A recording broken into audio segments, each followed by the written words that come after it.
Good evening, class 10th. This is the second chapter of economics, sectors of the Indian economy. देखिए, आपको इस chapter में sectors के बारे में पढ़ना है। देखिए, जो इंडियन इकोनॉमी है, भारत की जो अर्थव्यवस्था है, वो 3 सेक्टर्स में डिवाइड है, ठीक है। और आज हमको उन्हीं तीनों सेक्टर्स के बारे में पढ़ना है, ठीक है। तो स्टार्ट करते हैं चैप्टर। फर्स्ट चैप्टर हमने कंप्लीट कर लिया है, आपको नोट्स भी अवेलेबल हो चुके हैं, आपने नोट्स बना भी लिए होंगे, ठीक है। तो स्टार्ट करते हैं। There are many activities that are undertaken by directly using natural resources. देखिए, बहुत से कार्य हम ऐसे करते हैं, बहुत सी एक्टिविटीज़ हम ऐसी करते हैं जिससे क्या होती हैं, जो हमारी प्राकृतिक संसाधन हैं वो डायरेक्टली यूज़ हो जाते हैं, जो हमारे नेचुरल रिसोर्सेज हैं वो डायरेक्टली यूज़ हो जाते हैं, ठीक है। ऐसा होता है ना। किस चीज़ में होता है, आगे पढ़ते हैं। When we produce a good by exploiting natural resource, it is an activity of the primary sector. देखिए, जब भी हम किसी प्राकृतिक संसाधन का प्रयोग करके कोई वस्तु बनाते हैं, ठीक है, तो क्या कोई सामान बनाते हैं, तो वो जो एक्टिविटी होती है वो किसके अंदर आती है, प्राइमरी सेक्टर के अंदर। देखिए, 3 जो सेक्टर्स होते हैं, वो पहला होता है प्राइमरी सेक्टर, दूसरा होता है सेकेंडरी और तीसरा होता है टर्शियरी सेक्टर, ठीक है। तो प्राइमरी सेक्टर के अंदर क्या आता है, ऐसी एक्टिविटीज़ जिसमें हम डायरेक्टली नेचुरल रिसोर्सेज या प्राकृतिक संसाधनों का प्रयोग करते हैं, ठीक है। अब इसमें क्या क्या आ जाएगा, this is because it forms the base for all other product that we subsequently make, since most of the natural product we get are from agriculture, dairy, fishing, forestry. This sector is also called agriculture and related sector. अब देखिए क्या है कि हम agriculture करते हैं, कृषि करते हैं, ठीक है, या फिर दूध उत्पादन करते हैं, या फिर मछली पालन करते हैं, ठीक है। तो ये सब क्या करते हैं, डायरेक्टली हम नेचुरल रिसोर्स का तो यूज़ करते हैं ना। एग्रीकल्चर में हम किसका यूज़ करते हैं, भूमि का यूज़ करते हैं, है ना। पौधे मतलब उसमें अनाज उगाते हैं, तो ये सारे क्या है, नेचुरल रिसोर्स का ही तो यूज़ करते हैं। तो ये सारे जो एक्टिविटीज़ हैं, एग्रीकल्चर, फिशिंग, ठीक है, और डेयरी फार्मिंग, तो ये सब किसके अंदर आ जाएगा, प्राइमरी सेक्टर के अंदर आ जाएगा, ठीक है। और प्राइमरी सेक्टर को हम एग्रीकल्चर एंड रिलेटेड सेक्टर भी कहा करते हैं, ठीक है। अब हम देखते हैं सेकेंडरी सेक्टर के बारे में। तो देखिए, सेकेंडरी सेक्टर क्या होता है। सेकेंडरी सेक्टर ऐसे एक्टिविटीज़ को इंक्लूड करता है, ठीक है, जो नेचुरल रिसोर्स को दूसरे फॉर्म्स में चेंज कर दिया करते हैं, ठीक है। जैसे आप समझो, मान लो कि शुगर केन को as a raw material use करना। तो देखो, शुगर केन का जो फॉर्मेशन है, ठीक है, शुगर केन की जो प्रोडक्टिविटी है वो हम नेचुरल रिसोर्स से करते हैं, है ना। लेकिन फिर शुगर केन से हम क्या क्या चीज़ें गन्ने से हम क्या क्या चीज़ें बनाते हैं, गन्ने से हम चीनी उत्पादन करते हैं, या फिर जैगरी मतलब गुड़ बनाते हैं, है ना। तो गन्ने से चीनी और गुड़ बनाना क्या कहलाएगा, कौन सी एक्टिविटी कहलाएगा, सेकेंडरी सेक्टर की एक्टिविटी कहलाएगा, ठीक है। या फिर इसके अलावा ईंट, है ना, ईंट भी हम किससे बनाते हैं, प्राकृतिक संसाधन से ही बनाते हैं, और फिर उसको क्या करते हैं, उससे घर बनाते हैं, बिल्डिंग्स बनाते हैं, ऑफिसेस बनाते हैं, ठीक है। तो वो भी किसके अंदर आएगा, सेकेंडरी सेक्टर के अंदर ही आएगा, ठीक है। और सेकेंडरी सेक्टर को हम दूसरे किस नाम से जानते हैं, इंडस्ट्रियल सेक्टर से भी जानते हैं। अब देखिए, प्राइमरी और सेकेंडरी सेक्टर को पढ़ने के बाद अब बारी आती है टर्शरी सेक्टर की। तो टर्शरी सेक्टर इन दोनों से अलग है, मतलब प्राइमरी और सेकेंडरी से अलग है। देखिए, these are activities that help in the development of the primary and secondary sector. These activities by themselves do not produce a good, but they are an aid और support for the production process. देखिए, इनका काम क्या होता है, tertiary sectors में कौन सी activities आती हैं। देखो, ये कोई उत्पादन नहीं करती हैं, ये कोई प्रोडक्शन नहीं करती हैं ये एक्टिविटीज़। जैसे हम पढ़ रहे थे कि प्राइमरी सेक्टर में भी हमने उत्पादन किया था, सेकेंडरी सेक्टर में भी हमने उत्पादन किया था, लेकिन टर्शरी सेक्टर में कोई उत्पादन नहीं होता है, कोई प्रोडक्शन नहीं होता है। इसमें क्या होता है कि प्राइमरी और सेकेंडरी को ही क्या किया जाता है, बढ़ावा दिया जाता है, ठीक है। उसको ही क्या करते हैं, मतलब प्रमोट करते हैं, ठीक है, उसको और इजी बनाते हैं, ठीक है। कैसे बनाते हैं, मान लो कि जो सामान बनाया जा रहा है प्राइमरी और सेकेंडरी सेक्टर के अंदर, उसको ट्रांसपोर्ट भी तो किया जाएगा, ट्रांसपोर्ट किया जाएगा ना। अब मान लो ईंटें बने हैं, ठीक है, तो भट्ठी पे बने होंगे, अब तुमको ले जाना है अपनी ज़मीन तक वहाँ पे घर बनवाने के लिए, तो आखिर भट्ठी से उस ज़मीन तक लेके जाओगे ना, जादू से थोड़ी पहुँच जाएंगे, लेके जाओगे ना, तो जिस ट्रांसपोर्ट सिस्टम से लेके जाओगे, ट्रक से या किसी गाड़ी से लेके जाओगे, तो वो किस में आएगा, टर्शरी सेक्टर में आएगा, ठीक है। उसके बाद देखो, अब मान लो तुमको तुम क्या कर रहे हो, गेहूँ बना लिए हो, मतलब गेहूँ उगाए हो, ठीक है, गेहूँ का उत्पादन किए हो, और अब तुमको क्या करना है, गेहूँ को बेचना है, ठीक है। तो अब बेचने के लिए भाई, जिसको मान लो किसी का तुम्हारे पास फ़ोन आ रहा है कि भैया हमको गेहूँ चाहिए, और कैसे कैसे बिकेगा, कितने रुपए किलो, चाहे कुछ भी, तो तुम उसके हिसाब से उससे बिज़नेस करोगे, है ना। तो आखिर दोनों में बात करने के लिए क्या हुआ, कम्युनिकेशन मतलब यूज़ हुआ ना।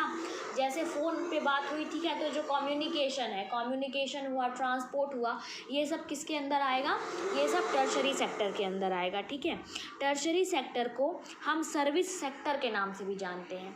सर्विस सेक्टर में क्या क्या आ जाएंगे, सर्विस और टर्शरी सेक्टर में हमने ट्रांसपोर्ट पढ़ा, कम्युनिकेशन पढ़ा, इसके अलावा जो हम बैंकिंग करते हैं, ठीक है, जो बैंकिंग होती है या फिर कोई बिज़नेस होता है, ट्रेड जो होता है, व्यापार जो होता है, वो भी किसके अंदर आता है, सर्विस सेक्टर के अंदर आता है, ठीक है।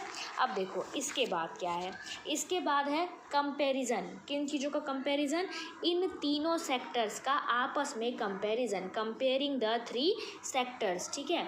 इन तीनों को आपस में कंपेयर करना है, या देखना है कि इनका आपस में रिलेशन क्या क्या है, ठीक है। तो एग्ज़ाम्पल के थ्रू समझते हैं, ठीक है। मैं एग्ज़ाम्पल आपको बताती हूँ, आप ध्यान से सुने। If 10,000 kgs of wheat is sold at ₹8 पर kg। मान लो आपके पास 10,000 किलो गेहूँ है, ठीक है। 10,000 किलो गेहूँ को आप 8 रुपये प्रति किलो गेहूँ के हिसाब से बेचते हो, ठीक है। तो आपको कुल मूल्य कितना प्राप्त होगा, 80,000 रुपये, ठीक है। उसके बाद the value of 500 coconut at ₹10 पर कोकोनट विल बी 50,000। 5,000 नारियल हैं आपके पास, और एक नारियल का मूल्य आपने 10 रुपये रखा है, तो आपको कितने मिलेंगे, 50,000 रुपये मिलेंगे, ठीक है। अब देखिए, अब हमको जानना है कि ये जो सेक्टर में, तीनों सेक्टर के जो क्या होती हैं, जो गुड्स और सर्विसेज होती हैं, उनको कैलकुलेट कैसे करते हैं, ठीक है। There is one precaution one has to take. एक चीज़ और देखनी होगी, not every good that is produced and sold need to be counted, it make sense only to include the final good and services, ठीक है। देखो कैसे गिनते हैं, हर एक सामान को नहीं गिना जाता है, ठीक है। जो फाइनल गुड होता है, ठीक है, उसी को गिनते हैं। अब फाइनल गुड क्या होता है, मान लो, ठीक है, तुमने क्या किया, गेहूँ बेचा 8 रुपये किलो, ठीक है। अब उस गेहूँ से कोई मतलब आटा पीसता है, ठीक है, फिर उस आटे को बेचता है किसी को 10 रुपये किलो, ठीक है। उस आटे को एक बिस्किट कंपनी को दिया जाता है 10 रुपये किलो, ठीक है। अब वो बिस्किट कंपनी उस आटे का यूज़ करके उसमें मैदा मिलाकर और आटा मिलाकर और उसमें मान लो कुछ और जो सामान मिलाएगी, मिलाकर बिस्किट तैयार करती है, ठीक है। और उस बिस्किट को 15 रुपये पैकेट के हिसाब से बेचती है, ठीक है। तो मूल्य किसका लिया जाएगा, फाइनल प्रोडक्ट का। फाइनल प्रोडक्ट क्या हुआ तुम्हारा, फाइनल प्रोडक्ट तुम्हारा बिस्किट हो जाएगा, ना कि तुम आटा और मैदा और रिफाइंड सब कुछ का तुम अलग अलग दाम थोड़ी लगाओगे, ठीक है। और देखो क्या होता है, जो बिस्किट होती है, ठीक है, जैसे बिस्किट का जो जो मतलब बिस्किट का मतलब फाइनल प्रोडक्ट हो गया, तो फाइनल प्रोडक्ट में सारे प्राइजेस जो होते हैं वो जुड़े हुए होते हैं, ठीक है। बिस्किट में तुम्हारे आटे का प्राइस, रिफाइंड का प्राइस, मैदे का, चीनी का, सबका प्राइस जोड़ के वो उतना मूल्य निर्धारित किया जाता है, ठीक है। समझ में आया। देखो यहाँ पर दिया है, in contrast to final goods such as wheat and the wheat flour is this example are intermediate good are used up in producing final good and services. देखो ये जो चीनी हो गया, आटा हो गया, मैदा हो गया, इसको हम क्या कहेंगे, इंटरमीडिएट गुड कहेंगे। देखो मैं बताती हूँ एक चीज़, कि किसी भी फाइनल प्रोडक्ट को बनाने में जिन भी चीज़ों का इस्तेमाल हुआ है उसको हम क्या बोलेंगे, इंटरमीडिएट गुड बोलेंगे, ठीक है। The value of final goods already include the value of all the intermediate good that are used in making the final good. Final product बनाने में जितने भी इंटरमीडिएट गुड्स का यूज़ हुआ है, फाइनल गुड्स का जब मूल्य निर्धारण होगा, जब उसका कॉस्ट सर्टिफाई किया जाएगा, तो सारा कॉस्ट लेके सर्टिफाई किया जाएगा। ऐसा नहीं है कि आटे का प्राइस मान लो कि 10 रुपये किलो आटा लिए तो बिस्किट का मूल्य 10 रुपये रख दिए, 1 किलो आटे का एक पैकेट बना दिए तो, और चीनी और मैदे का छोड़ दिए। नहीं, पूरा फाइनल जो होता है उसका उसके हिसाब से क्या होता है, मूल्य निर्धारण किया जाता है, ठीक है। अब चलो, एक बहुत इम्पॉर्टेंट टॉपिक है ग्रॉस डोमेस्टिक प्रोडक्ट, GDP। अब इस समय लॉकडाउन में जो लोग न्यूज़ देख रहे होंगे वो GDP के बारे में बहुत सुने होंगे कि प्रधानमंत्री ने भारत के 10% GDP के बराबर लोन दिया है, ठीक है। तो बहुत सुना होगा आपने। तो जानते हैं कि GDP होती क्या है, यानी ग्रॉस डोमेस्टिक प्रोडक्ट होता क्या है। The value of final goods and services produced in each sector. देखो हर सेक्टर में, यानी कि प्राइमरी, सेकेंडरी और टर्शरी, हर सेक्टर में जो फाइनल गुड्स बनते हैं, ठीक है, जो फाइनल प्रोडक्ट बनता है एक साल के अंदर, ठीक है, और जो उसका टोटल प्रोडक्शन होता है उस साल में, उसी को क्या बोलते हैं, ग्रॉस डोमेस्टिक प्रोडक्ट बोलते हैं। जो तीनों सेक्टर, मान लो कि एक सेक्टर का इतना बिक्री निकल के आया कि इसका इतना फ़ायदा हुआ, इसका इतना प्रोडक्शन है, इसका इतना प्रोडक्शन है, ठीक है। तीनों सेक्टर्स के प्रोडक्शन का सम जो होता है एक साल का, वही क्या होता है, एक देश की GDP होती है, ग्रॉस डोमेस्टिक प्रोडक्ट होता है, ठीक है।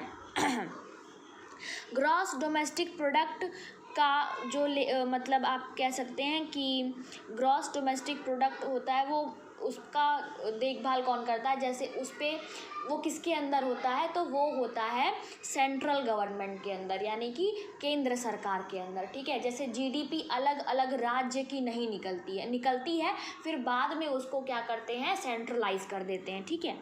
अब देखिए हिस्टोरिकल चेंजेस इन सेक्टर्स, जो तीनों सेक्टर आपने पढ़े हैं उसमें ऐतिहासिक बदलाव क्या क्या हैं।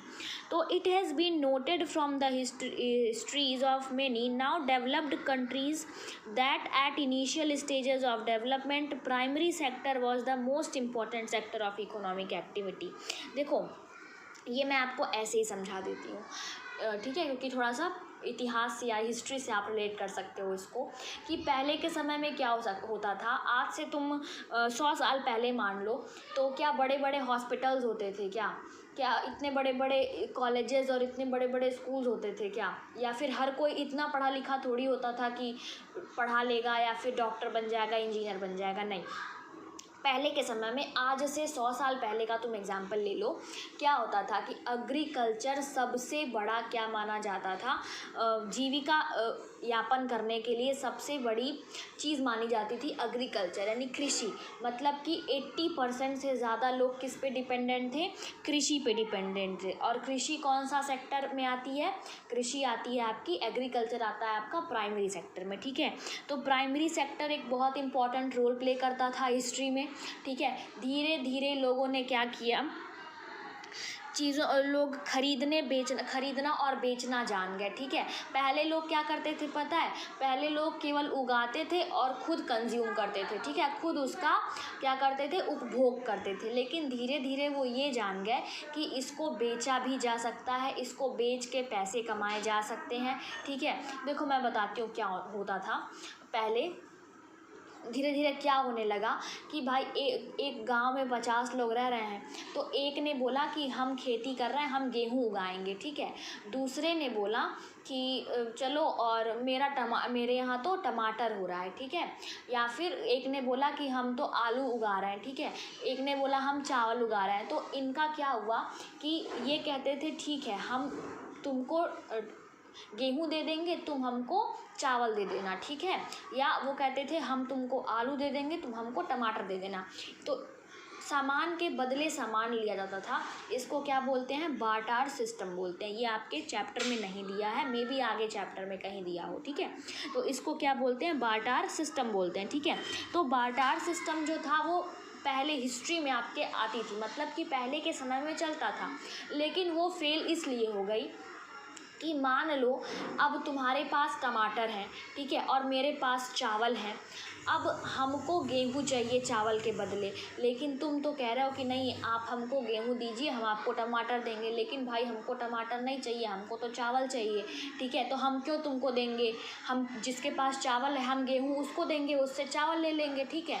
तो इसी नाते बार्टर सिस्टम क्या हुआ, फेल हो गया। अभी भी गाँव में कहीं ना कहीं बार्टर सिस्टम लोग करते हैं, ठीक है। तो देखो अब इसके आगे जो भी है वो हम नेक्स्ट वीडियो में पढ़ेंगे, ठीक है। इस वीडियो में बस इतना ही। और हाँ, बायोलॉजी का हम सेकंड चैप्टर पढ़ रहे हैं और उसका आपका लास्ट टॉपिक बचा हुआ है, उसकी वीडियो भी कल ही आपको मिलेगी इस इकोनॉमिक्स के चैप्टर के साथ, ठीक है। इकोनॉमिक्स के फाइनल पार्ट के साथ ही आपको बायोलॉजी का भी फाइनल पार्ट मिल जाएगा, ठीक है। Have a nice day.